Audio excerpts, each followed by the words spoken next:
Tuhan ini aku utuslah,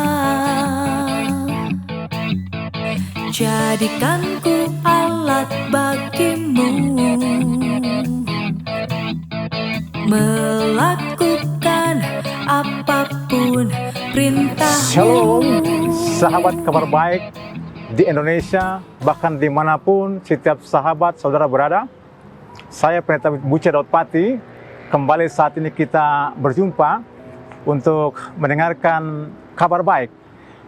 Bagaimana Allah dalam kasih karunia-Nya dalam kehidupan kita. Maka tema saya kali ini berbicara tentang kasih karunia sejati.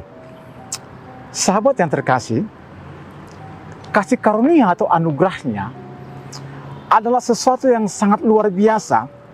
Tetapi apakah manusia menghargai kasih karunia Allah dalam kehidupannya? Kasih karunia seringkali disepelekan oleh orang. Dianggapnya bahwa Allah itu penuh dengan kasih sehingga bebas melakukan apa saja karena Allah itu udah kasih. Tidak. Justru oleh karena kasih karunia itulah maka kita bertanggung jawab terhadap kasih karunia, yaitu jalan keselamatan yang Yesus Kristus berikan. Saya kutip dalam hal ini di dalam ayat 1 Petrus 5 ayat 12. Berkata demikian, "Aku menulis singkat kepada kamu untuk menasihati dan meyakinkan kamu bahwa ini adalah kasih karunia yang benar-benar dari Allah." 1 Petrus 5 ayat 12. Di dalam ayat ini mengindikasikan bahwa ada kasih karunia yang palsu, ya, yang pada saat dimana ketika Rasul Petrus menuliskan berita kasih karunia sejati ini, telah beredar tentang kasih karunia palsu yang meragukan tentang keberadaan Kristus atau kealahan Kristus. Maka saudara-saudara terkasih, perlu kita untuk memahami betul apa itu kasih karunia. Kasih karunia punya dua arti, ya, khusus. Yang saya catat di sini adalah anugerah Allah sebagai kemurahan dan kebaikannya terhadap kita. Anugerah yang seharusnya tidak layak kita terima, tetapi kita terima. Jika dibandingkan dengan dosa kita, maka kekudusan Tuhan tidak bisa disandingkan dengan kita. Itulah kasih karunia. Itu yang pertama.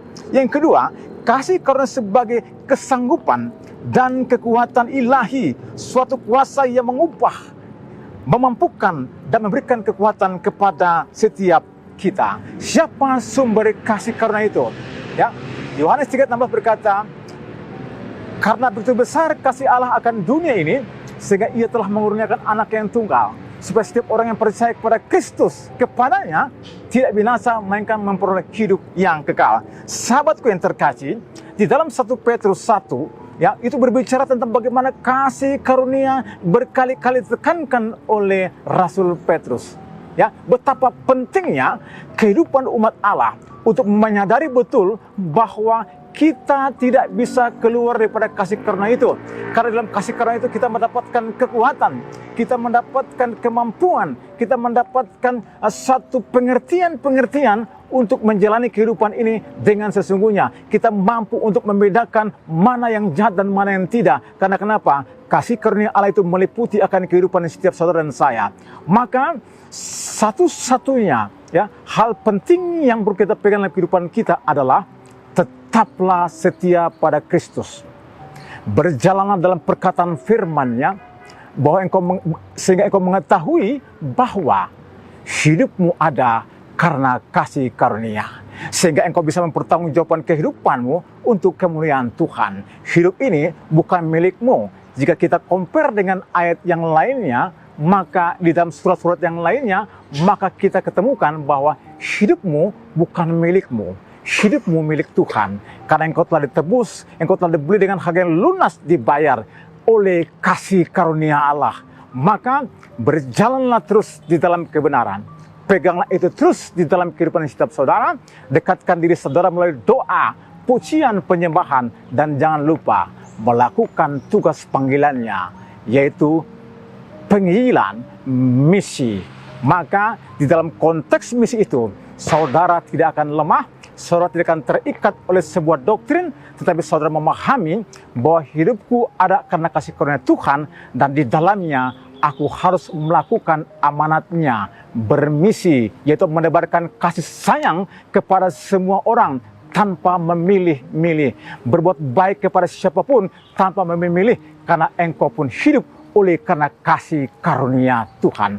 Terima kasih. Demikian kabar baik pada saat ini. Kiranya boleh menopang setiap saudara yang ragu akan apa yang sedang saudara alami. Ingatlah bahwa kasih karunia Allah tidak pernah bergeser daripada setiap kehidupanmu. Maka andalkanlah Tuhan, dekatkan dirimu kepadanya. Dialah sumber kehidupan dan keselamatan pada saat ini dan masa yang akan datang. Tuhan Yesus memberkati saudara. Shalom. Tak takut, nyatakan kebenaran.